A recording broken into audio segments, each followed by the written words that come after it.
बिस्मिल्लाहिर्रहमानिर्रहीम। अस्सलाम वालेकुम क्लास। आई होप आप सबके खैरियत से हैं, ठीक ठाक हैं।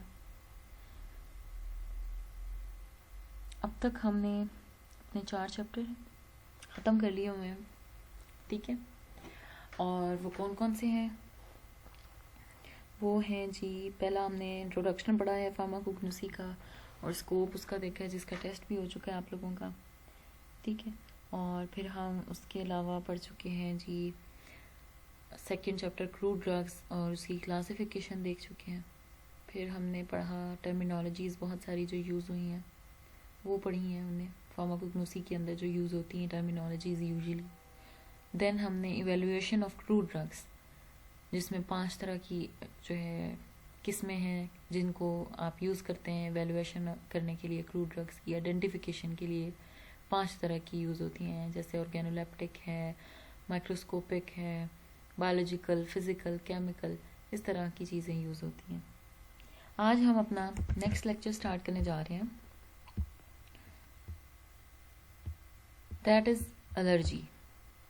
एलर्जी क्या होती है, ठीक है। एलर्जी हम पढ़ चुके हैं पहले भी, शायद कि एलर्जेंस कॉज करते हैं और एलर्जेंस कौन से होते हैं वो भी बताया था मैंने, वो हमने स्टार्ट में पढ़ा था।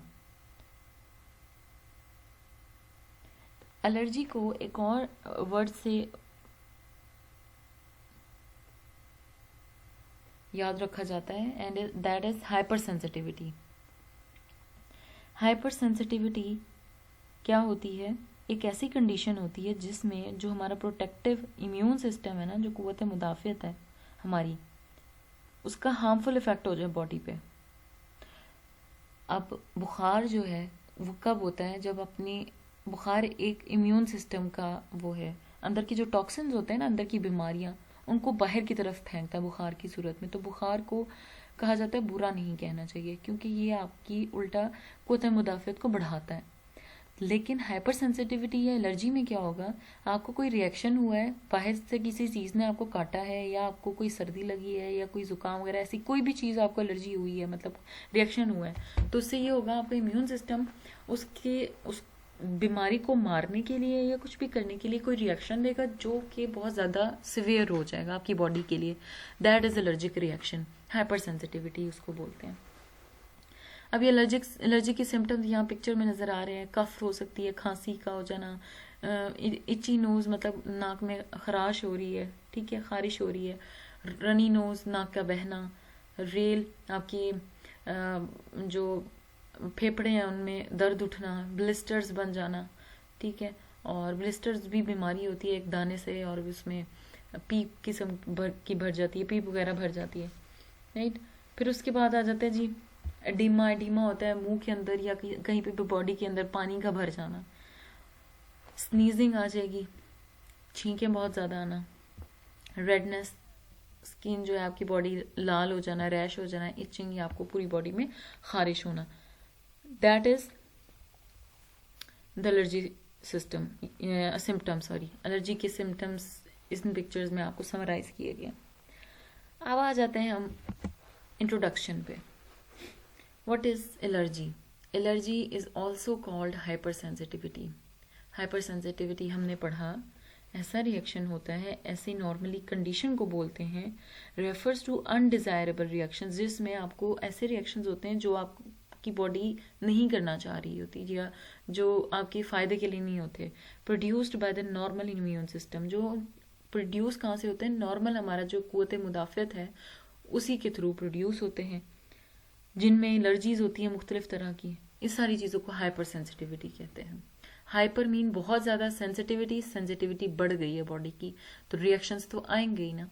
जैसे इंसान कोई सेंसिटिव है तो उसको आप कोई बात कह दो, या वो गुस्से की सूरत में आपको रिएक्शन आता है, या फिर आपके वो खुद अब बीमार पड़ जाता है। तो इसी तरह हाइपर सेंसिटिविटी है, मतलब बहुत ज़्यादा जो इंसान की बॉडी से रिलेटेड है, ये वो तो इमोशनली रिलेटेड हो गया ना, ये हो गया बॉडी से related. Hyper sensitivity, hyper mean ज़्यादा, सेंसिटिविटी रिएक्शंस का ज़्यादा हो जाना, सेंसिटिव होना बॉडी का। The term allergy was first defined by Von Perquert in 1906. 1906 में एलर्जी जो वर्ड था वो वॉन परक्वर्ट ने डिस्कवर किया था। सबसे पहले डिफाइन किया था। इसको याद करना है आपने, वॉन परक्वेट ने 1906 में। ये एमसीक्यू आ सकता है। Now what is definition of allergy और हाइपर सेंसिटिविटी। अब हाइपर सेंसिटिविटी या एलर्जी की डेफिनेशन क्या हो सकती है जी? अ चेंज और altered reaction in the body. आपकी बॉडी है, उसमें कोई चेंज आया है या कोई भी तब्दीली ऐसे आ जाए, या अनयूजुअल रिस्पॉन्स, या नॉर्मली जो ऐसा ना होता हो लेकिन वो हो जाए, ठीक है, रिस्पॉन्स आपकी बॉडी का, किसी भी इंडिविजुअल का, किसी भी चीज़ के को रिस्पॉन्स आपका अनयूजुअल हो बॉडी का, to a substance is called allergy और हाइपर सेंसिटिविटी। किसी भी सब्सटेंस की वजह से, चाहे वो हवा है, ठंडी हवा है, या फिर कोई बैक्टीरिया है, वायरस है, कोई भी माइक्रो ऑर्गेनिज्म है, या कोई ऐसी मेडिसिन ले ली है, इनके आपने जैसे ही ये सारी चीज़ें आपके साथ आप पे हमलावर हुई हैं तो फौरन आपकी बॉडी ने रिएक्शन दिया, ठीक है, और वो रिएक्शन बहुत सिवियर हो जाए तो ऐसी चीज़ को एलर्जी या हाइपर सेंसिटिविटी कहते हैं। ठीक हो गया।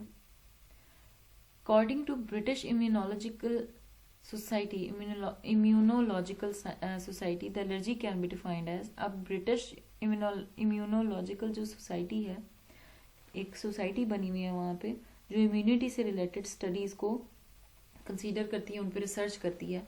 उन्होंने एलर्जी को कैसे डिफाइन किया है? Allergy is specific hyper sensitivity, एक खास किस्म की हाइपर सेंसिटिविटी होती है ऑफ एन इंडिविजुअल, किसी भी फर्द की, to foreign particles, usually a protein to which a specific individual is exposed.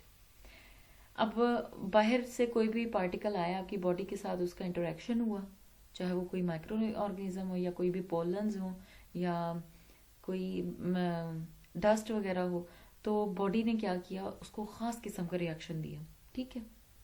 और वो कोई भी प्रोटीन हो सकता है, वायरसेस जो है वो खासतौर पर उनके अंदर प्रोटीन होता है, बैक्टीरिया के अंदर भी प्रोटीन, इस तरह की जो प्रोटीनेशियस ऑर्गेनिजम्स हो या खास किस्म का उनके अंदर प्रोटीन होगा, उसके खिलाफ इम्यूनिटी आपकी बूस्टअप हो गई और बड़ा सिवियर किस्म का रिएक्शन गया हो, तो इसको एलर्जी कहते हैं।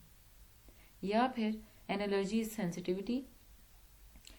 एलर्जी एक सेंसिटिविटी है, कौन सी? To a normally harmless substance, जो एक नॉर्मली हार्मलेस सब्सटेंस हो, मतलब इतना नुकसान ना पहुंचाता हो, one that does not bother most, मतलब बहुत सारे ऐसे लोग हैं जो ज्यादा इसको बॉदर नहीं करते, ठीक है,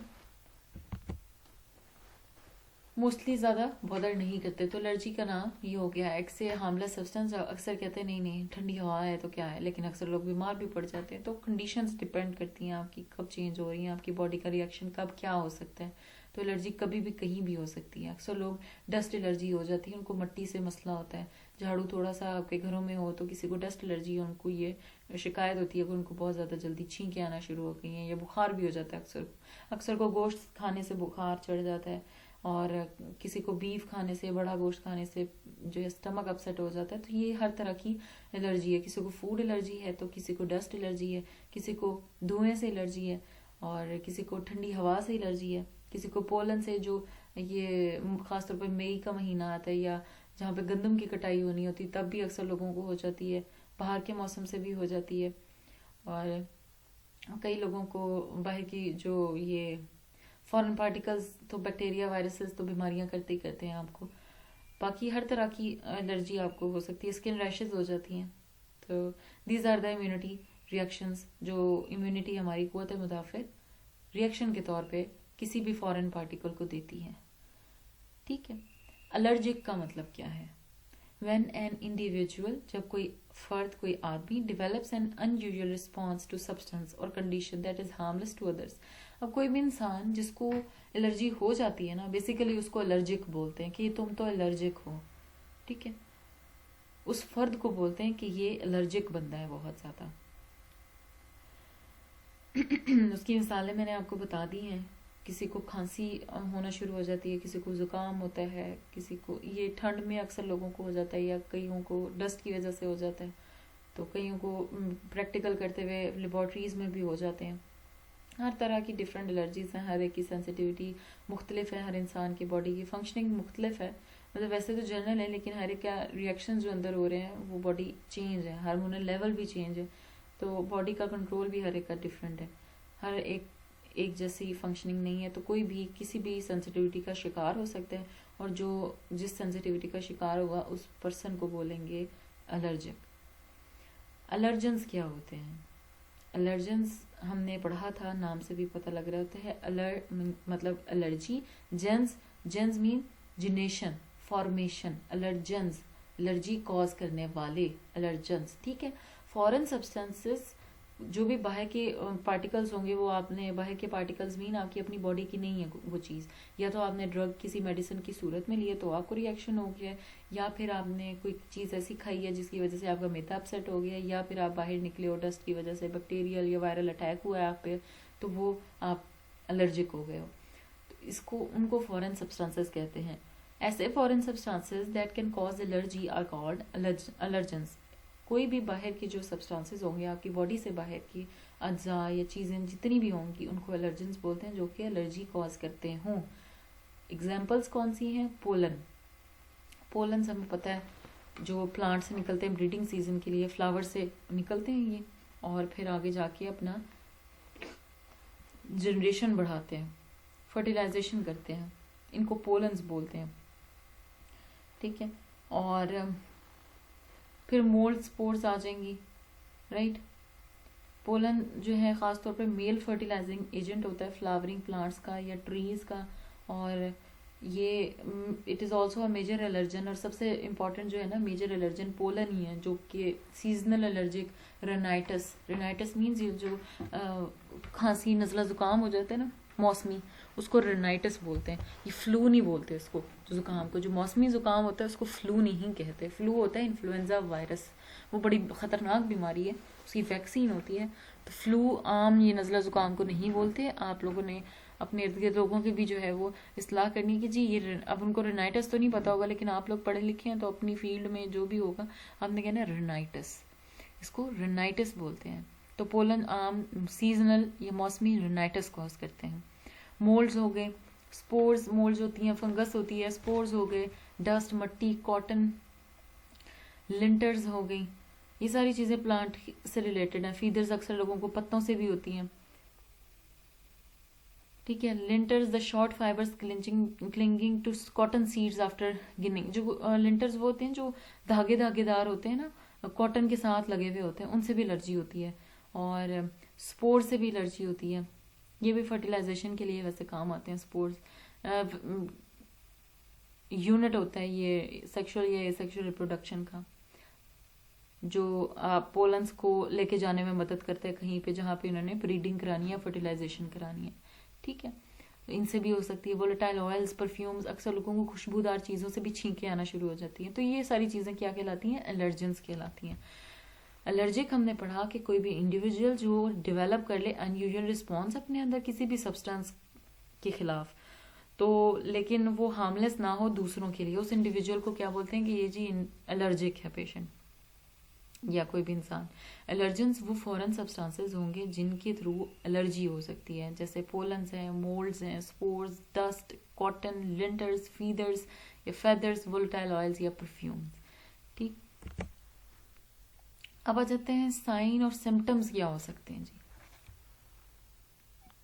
अब इसमें सबसे इम्पॉर्टेंट, सबसे पहले आ जाते हैं जी एलर्जी की सिम्टम्स, ये साइन। सबसे पहले तो आप nasal mucus membrane, swollen nasal mucus membrane. Mucus membrane क्या होती है? जो हमारी लाइनिंग होती है मेम्ब्रेन्स की, इसको थोड़ी लिक्विड सा होता है, सेमी सॉलिड सा, ठीक है, स्लिपरी होता है और फ्लूइड होता है, जो टिश्यूज को लाइन किया होता है ताकि वो उनमें कोई सख्ती ना हो, कोई भी चीज़ हम खा पी रहे हैं तो आराम से निगली जा सके, ठीक है। प्रोटेक्शन ये देता है म्यूकस मेम्ब्रेन, ठीक। अब नाक में जो म्यूकस मेम्ब्रेन होती है ना, अगर वो फूलना शुरू हो जाए और आपके नाक में सूजन हो जाए, वो एलर्जी की इलामत होगी। कॉम्प्लिकेशन इन ब्रोंकाई, ब्रोंकाई में जो है कॉम्प्लिकेशन आना शुरू हो जाए, सांस नहीं आ रहा, ठीक है। अब ब्रोंकाई होती क्या है? ब्रोंकाई जो होती है एयरवेज होती है हमारी, जो जाती हैं ट्रेकिया से होती हुई फेफड़ों के अंदर, ठीक है। ब्रोंकाई सांस की नाली को ही बोल लें, छोटी छोटी एयरवेज होते हैं, पैसेजेस होते हैं जो ट्रैकिया सांस की नाली से होती हुई आपकी फेफड़ों तक जाती हैं। उनमें जब कंजेशन शुरू हो जाए ना, ये कॉम्प्लिकेशन आना शुरू हो जाए, पेचीदगी या फिर कोई चीज़ अंदर डस्ट जा रही है उसकी वजह से घुटन हो रही है, तो ये भी एलर्जी की एक अलामत होती है। अस्थमा, अस्थमा का पता है सांस नहीं आता और एलर्जी बहुत ज़्यादा होती है इसमें लोगों को। जब एयरवे बिल्कुल हमारे जो सांस लेने के वो रास्ते हैं वो बहुत ज़्यादा सिकुड़ जाएं और जहाँ पे बलगम बहुत ज़्यादा प्रोड्यूस होना शुरू हो जाए, उसको अस्थमा बोलते हैं। ये भी एलर्जी की एक किस्म है। फिर माइग्रेन, माइग्रेन में क्या होता है, इसमें भी नालियाँ सिकुड़ना शुरू हो जाती हैं और न्यूरोलॉजिक कंडीशन है, ये भी बहुत ज़्यादा कोई सिम्टम्स इसमें नोजिया, वॉमिटिंग, ये सारी चीज़ें आना शुरू हो जाती हैं। ठीक है, और माइग्रेन भी किसी भी चीज़ से हो सकता है। कोई आपको स्ट्रॉन्ग स्मेल है, जैसे कि कोई पेंट है, परफ्यूम थिनर आपने सूंघ लिया है, या कोई ऐसी स्मोक से, कोई भी ऐसी जो खुश बहुत ज़्यादा तेज़ किस्म की जिनकी स्मेल हो ना, उससे ये ट्रिगर हो सकता है, उससे ये माइग्रेन, सर का शदीद दर्द, आधे सर का दर्द जो है वो स्टार्ट हो जाता है। अक्सर लोगों को पेट्रोल से होता है। मुझे, मैं अपनी मिसाल दूँ तो मैं पेट्रोल जो पेंट की खुशबू होती है उससे मुझे स्टार्ट हो जाता है। ठीक है, तो माइग्रेन, आधे सर का दर्द, इस तरह से बहुत ज़्यादा शोर हो रहा हो या धूप में फिरने से भी हो जाता है, तो इस माइग्रेन भी is a type of allergy. फिर जीआईटी डिस्टर्बेंस। अब जीआईटी डिस्टर्बेंस, जीआईटी बोलते हैं गैस्ट्रो इंटेस्टिनल ट्रैक्ट, जो हमारा ये सारा हाजमे का जो सिस्टम है, निज़ाम है हमारे अंदर, उसको गैस्ट्रो इंटेस्टिनल ट्रैक्ट यानी जीआईटी सिस्टम बोलते हैं। जब आपका मैदा अपसेट हो जाए, आपका हाजमा ख़राब हो जाए, कोई भी आपने ऐसी चीज़ खा लिया, गंदा बर्गर खा लिया, पिज़्ज़ा खा लिया जो पता नहीं कब का पुराना पड़ा हुआ था, मक्खियाँ बैठ बैठ के बुरा हाल था, तो इट मीन्स आपके अंदर वो चीज़ गई है, तो बैक्टीरियल और वायरसेस उस पर हो सकता है ग्रो किए होंगे। ठीक है, तो आपके मैदे को अपसेट कर गए। मैदा तो हमारा हेल्दी खाना मांगते हैं, तो इस तरह से जब अपसेट हो गई, इट मीन्स आपको फूड पॉइजनिंग या फूड एलर्जी हो गई है। That is the symptom of allergy. Next come eczema. Eczema को एटोपिक डर्मेटाइटिस भी बोलते हैं, मेडिकल फील्ड में बोलते हैं। ये ऐसी कंडीशन होती है जो आपकी स्किन को रेड और इची बना देती है। खासतौर पर बच्चों में होती है, स्किन लाल हो जाती है और खारिश होती है इसमें बहुत। ठीक है, ये बहुत अस्थमा की वजह से भी हो सकती है। ठीक है, या फिर एलर्जीज इसकी कॉमन होती हैं। इसमें ख़ास तौर पे पोलन जो होते हैं ना, या पेट डेंडर, पोलन ही इसको कॉज करते हैं। या फिर जो फूड्स होते हैं, अक्सर ऐसी कोई चीज़ खा ली आपने, मैदे में एलर्जी कर गई है और ये रिएक्शन आ गया इम्यून सिस्टम। ठीक है, ये एक्जिमा बोलते हैं, स्किन रैश को बोलते हैं वैसे। Eczema, dermatitis. डर्माटाइटिस भी, डर्मा मीन्स स्किन और टाइटिस मीन्स कोई भी बीमारी। डर्माटाइटिस स्किन की कोई भी एलर्जी होगी, रैश होगी, वो भी सिम्टम है एलर्जी का। रनी या स्टफी नोज, सख्त हो गया नाक या फिर बहुत ज़्यादा बहे जा रहा है, नाक में दर्द हो रहा है या बहना नाक का, ये भी एलर्जी की एक सिम्टम है। फिर कंजक्टिवाइटिस। कंजक्टिवाइटिस बोलते हैं आँख का लाल हो जाना, उसकी अक्सर हो जाती है लोगों की, उस कंडीशन को कंजक्टिवाइटिस बोलते हैं। वो भी एलर्जी, कोई चीज़ आँख में चली गई उसकी वजह से एलर्जी हो गई है। फिर आ जाता है फीवर, बुखार का हो जाना भी एलर्जी की कॉज है, सिम्टम है। ठीक है, कोई एलर्जी हुई है, किसी बाहरी चीज़ ने आपको काटा है या रिएक्ट किया, तो अक्सर लोगों को बुखार हो जाता है, तो ये भी एलर्जी का, ये इम्यून, बेसिकली इम्यून सिस्टम ही हमारा जो एक रिएक्शन दे रहा है, ये सारी इम्यून सिस्टम के रिएक्शन है जिनको हम एलर्जी बोलते हैं। स्किन रैश, टीयरिंग, बहुत ज़्यादा आंसू आना, वो भी आंखों का मसला हो रहा होता है, एलर्जी हो जाती है। वॉमिटिंग, बहुत ज़्यादा आना, किसी भी चीज़ से आपने कोई ऐसी सूंघ ली है कुछ भी, तो उसके रिएक्शन में वॉमिट हो रही है आपको। हेडेक, सर का दर्द, वो माइग्रेन से रिलेटेड होगी।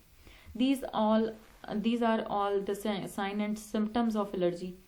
ठीक है, अब इफेक्टेड ऑर्गन कौन कौन से हैं, उनके सिम्टम क्या होंगे, इनको भी पढ़ लेते हैं। नोज है, तो अगर नाक है तो नेजल म्यूकोजा बोलते हैं इसको, अभी मैंने बताया एलर्जिक रनाइटिस। आपका जो नेजल म्यूकोजा है ना, इन मेम्ब्रेन्स का फूल जाना। अफेक्टेड ऑर्गन मीन्स जो ऑर्गन इफेक्ट हो रहा है, सिम्टम मीन उसका अलामत कौन कौन सी होगी अगर एलर्जी हो गई है तो। अब साइनसेस क्या होते हैं जी, एलर्जिक साइनस अक्सर होता है, साइनसाइटिस हो गया जी। ठीक है, साइनसेस भी एयर वेज ही होते हैं, एयर स्पेसेस होती हैं स्कल के दरमियान, और फेशियल जो बोन्स है ना, upper part of your respiratory tract from your nose into throat, जो ऊपर वाला ये हमारे नाक से लेकर हमारे हलक तक अंदर की तरफ जो सांस लेने की जगह है ना, और जो उनमें हवा की स्पेसेस मौजूद हैं, वो ये नाक से लेकर आंख और ये नाक की हड्डी के करीब, ये चीक बोन आपकी, और फिर उसके अंदर हलक तक, ये साइनसेस कहलाते हैं। ये फोरहेड में होते हैं, माथे पे। आपकी चीक बोन्स हैं, जो ये चीक की बोन्स हैं, इनके अंदर होते हैं। और आप बिहाइंड द नोज, नोज के बिहाइंड अंदर की तरफ होते हैं, ये साइनसेस कहलाते हैं। एयर स्पेसेस होती हैं, खाली जगह। यहाँ पे अगर दर्द भर गया ना, तो इट मीन्स आपको एलर्जी हो गई है, और बहुत शदीद होती है। कि आईज में रेडनेस हो जाती है, इचिंग ऑफ कंजक्टाइवा, ठीक है, कंजक्टिविटस बोलते हैं इसको, एलर्जिक कंजक्टिविटस। कंजक्टिवा या कंजक्टाइवा जो है आई का पार्ट है। और ये भी म्यूकस मेम्ब्रेन होती है आंख की। इनर सरफेस जो हमारी आईलिड्स है ना, ये जो ऊपर की ढक्कन सा बंद होता है आंख का, हम बंद करते हैं, इनको आईलिड्स बोलते हैं। इसमें इसकी सरफेस पे प्रेजेंट होते हैं कंजक्टिविटिस, तो इससे लाल हो जाती है आंख। Next is Airways. एयरवेज से क्या होता है, हमारी जो ब्रोंकाई हमने अभी बढ़ा है, स्नीजिंग होगी, छींकियां आ रही हैं, कफिंग हो रही है, ब्रोंको कंस्ट्रिक्शन, ब्रोंकाई हमारी बंद सिकुड़ना शुरू हो गई है, वीजिंग एंड डिस्पनिया, और बहुत ज्यादा आवाज आ रही है सांस लेने से, ठीक है। विस्लिंग साउंड, सीटी सी बज रही है जब सांस लेते हैं, ठीक है, उसको विजिंग बोलते हैं। और जो डिस्पनिया होता है वो एक शॉर्टनेस ऑफ ब्रेथ के लिए, बहुत ज्यादा छोटा छोटा सांस आ रहा है, आपको सांस लेने में तंगी हो रही है, इसको डिस्पनिया बोलते हैं। Sometimes outright attacks of asthma, बहुत ज्यादा अस्थमा के अटैक भी होना शुरू हो जाते हैं। In severe cases airway constructs due to swelling known as laryngeal oedema. बाजों का लेरेंजियल मतलब आपके जो लेरिंग्स है ना, उसमें पानी भर गया, सीवियर कंडीशन होती है, ये बहुत ज्यादा सीवियर रिएक्शन होता है आपकी बॉडी का, ठीक है। तो एलर्जिक की ये एयरवेज एलर्जी की सिम्टम्स हैं।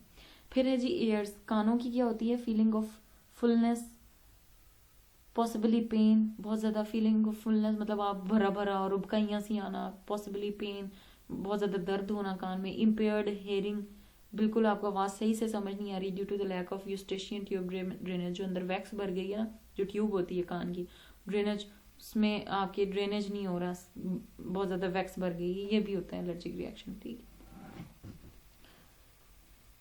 आवाज बिल्कुल सही नहीं आ रही। स्किन, अब स्किन जो है उनकी एलर्जी के सिम्टम्स क्या हो जाते हैं, रैशेज हो जाती हैं, लाल हो जाती है स्किन, इची हो जाती है, मतलब खारिश बहुत ज्यादा, तो ब्लिस्टर्स बन जाते हैं, दाने बन जाते हैं, हाइव्स, एक्जिमा, ठीक है। फिर है गैस्ट्रोइंटेस्टिनल ट्रैक्ट, आपके पेट में दर्द होता है, ब्लोटिंग, उबकाइयां आती हैं, खट्टे डकार आना, वॉमिटिंग, उल्टी आना, और डायरिया मोशन का हो जाना, ये गैस्ट्रोइंटेस्टिनल ट्रैक्ट है की सिम्टम्स हैं। अगर इन सारे ऑर्गन्स को अगर एलर्जी हो जाए तो ये सिम्टम्स होते हैं।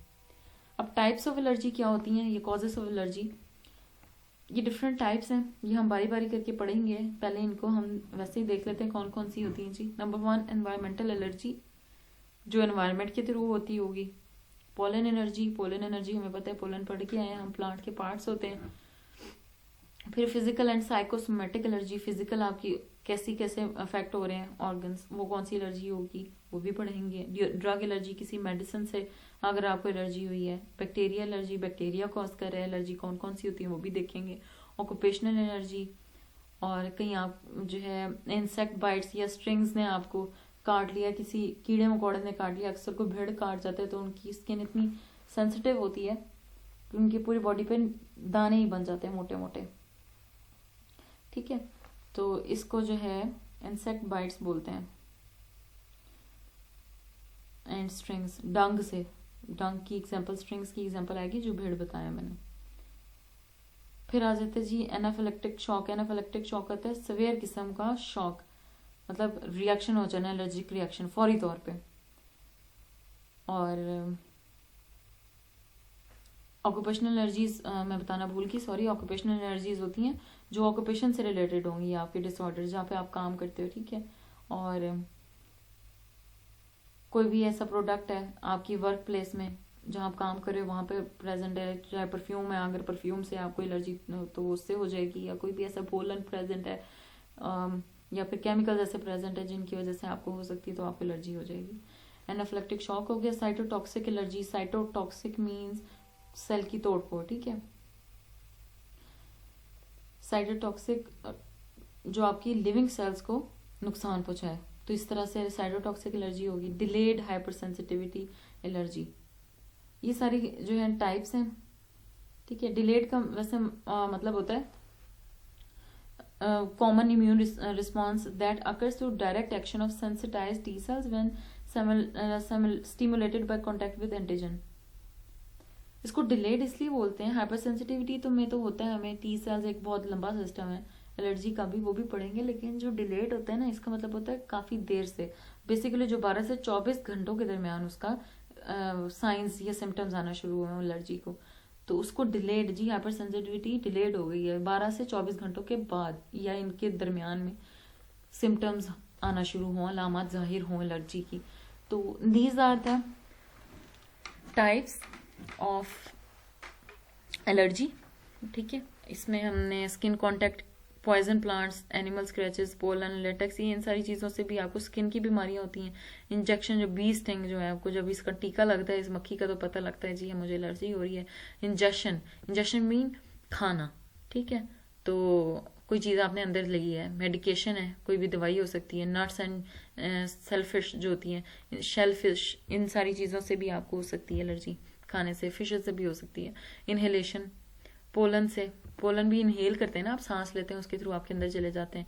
कोई मिट्टी है, डस्ट है, मोल्ड एंड माइल्ड्यू, इस तरह की चीज़ें भी, या एनिमल डेंडर, इनके जो बाल होते हैं उससे भी हो सकती है। ये बेसिक एलर्जी के रिएक्शंस हैं। हम वैसे ये पहले भी पढ़ चुके हैं, तो ये अच्छा है, रिवाइज हो गया। अच्छा चैप्टर है, इसको अच्छे से याद करने की कोशिश करें, और ईजी है बहुत। That's all for today's lecture. I hope आपको समझ आ जाएगी। किसी को कोई क्वेश्चन हो तो वो पूछ सकते हैं। अपना ख्याल रखिएगा। अल्लाह हाफ़िज़।